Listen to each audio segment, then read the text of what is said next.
Bonjour à toutes et à tous, je suis Fred Bendongue et vous souhaite la bienvenue dans ce podcast Conversation avec le hip-hop, culture dans laquelle on y puise matière à créer et à penser. C'est le 3e épisode dédié à l'artiste lyonnaise, j'ai nommé DJ KNX. Conversation avec le hip-hop, c'est maintenant.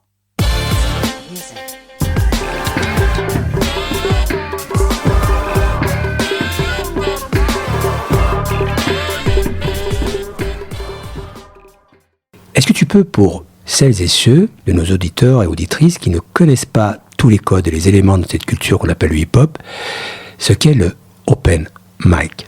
Oh yeah, donc l'open mic, ça va être un endroit où le DJ va passer plusieurs instrumentales, donc des musiques sans parole, et puis le micro là, il est libre, donc à toi de venir poser ton texte dessus, chanter, enfin voilà.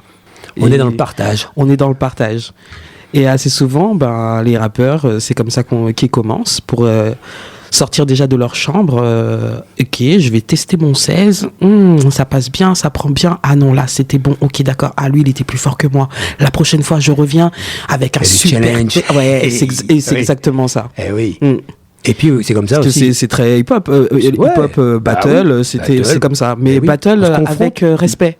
Oui, avec des valeurs en même temps. Exactement. C'est-à-dire, on n'est pas dans la battle, il ne s'agit pas de, même si des fois on a pu l'entendre, je vais le fumer, mais c'est une expression. Exactement. Ça ne veut pas dire que je vais l'éteindre, même c'est-à-dire que je vais, comment dire, oui, pour dire les choses telles quelles, c'est-à-dire que je vais l'annuler, quoi, socialement, ou l'écraser, c'est tellement important, cette notion, c'est revenir sur le poids des mots en plus, et le sens des mots, et puis, mais ce que tu dis, c'est important. Et d'ailleurs, il me semble que c'est comme ça aussi que souvent on découvre des futurs rappeurs. Eh oui. Dans cet open mic. Alors on parlait du bloc, parce que c'est vrai que c'est important de rappeler que ça fait partie aussi du contexte dans lequel en fait a émergé cette culture. Eh ouais. Comme tu disais, au pied des bâtiments. Voilà. Et par à Jamaïque. Donc du coup, les Antilles encore. Aïe.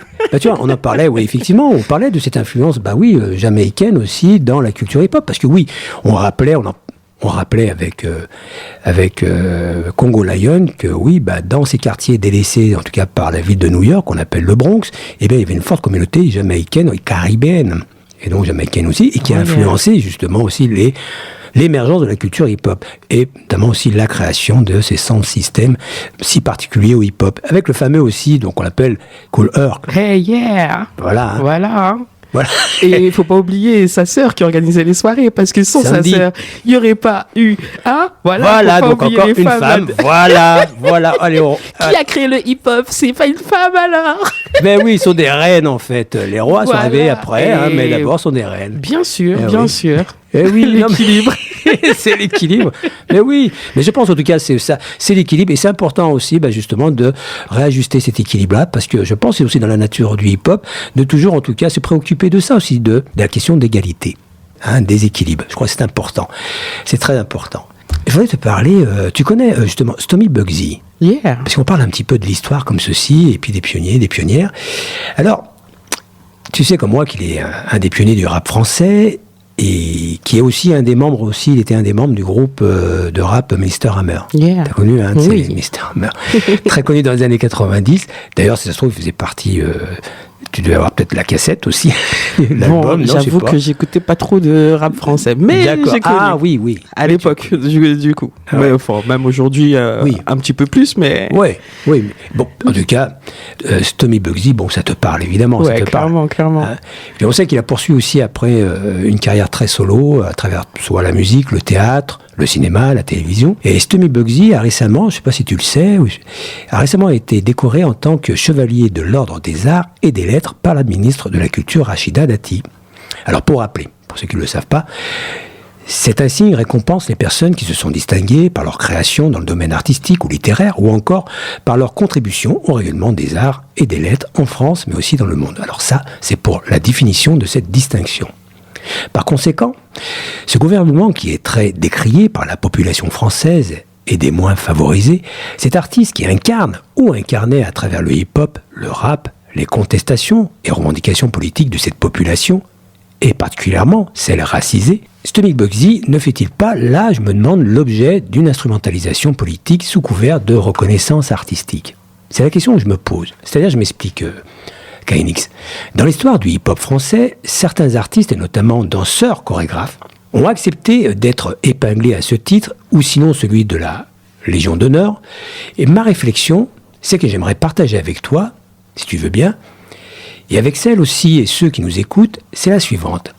Quel est le message, puisqu'on revient sur la notion du message, quel est le message que ces artistes transmettent à la population, aux groupes socioculturels qu'ils ou elles représentent, et parfois même se revendiquent? Et enfin, à la jeune génération de danseuses, de danseurs, de rappeurs, de rappeuses, de musiciens, de musiciennes, en quête de sens concernant l'engagement du hip-hop. Tu vois, on revient sur cette notion de l'engagement et de son rapport surtout aussi au pouvoir.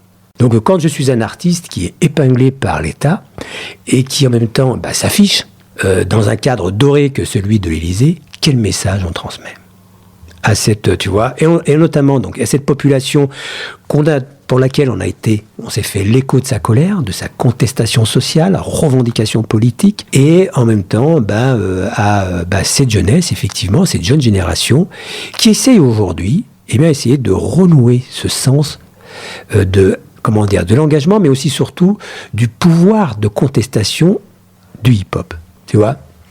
Moi, ça m'a interrogé, en fait, quand j'ai vu ça. Alors, je ne le critique pas, c'est pas un jugement, hein, il fait bien ce qu'il veut, hein, il est libre. Ouais, c'est compliqué. Ouais. Bon, Francky Vincent aussi avait cette distinction. Hein. Ouais, je suis obligé de le dire. Oui, non, mais donc, alors là, en plus, oui, Francky... Ouais. Donc, bon. Oui, Francky Vincent, oui, Francky Vincent, oui. Oui. C'est incroyable quand même, oui. Alors, des arrêts des lettres, tu me diras, oui, bon. Voilà. Ouais. Voilà, je m'interroge un peu. Je comprends l'interrogation. Et bon, je vais dire que je vais voir le verre à moitié plein. Et que pour certaines personnes qui suivent ces distinctions, ces choses-là, ça peut peut-être les amener à aller voir tout le travail qu'il a fait en amont, toutes les revendications, et peut-être le remettre sur le devant de la scène, et les jeunes qui arrivent dans la culture, Stommick Bugsy, il a reçu une... Ok, d'accord, c'est qui? Mais il a fait ça, mais il a fait ça. Ok, ça peut être un moyen de les emmener vers son art. Pourquoi pas?